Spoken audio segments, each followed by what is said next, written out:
কবিগুরু রবীন্দ্রনাথ ঠাকুরের লেখা কবিতা মাঝি। আমার যেতে ইচ্ছে করে নদীটির ওই পারে, যেথায় ধারে ধারে বাঁশের খোঁটায় ডিঙি নৌকো বাঁধা সারে সারে।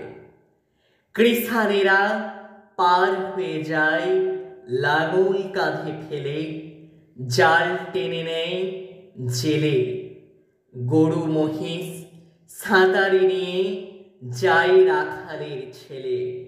সন্ধে হলে যেখান থেকে সবাই ফেরে ঘরে, শুধু রাত দুপুরে শেয়ালগুলো ডেকে ওঠে ঝাউ ডাঙাটার পরে।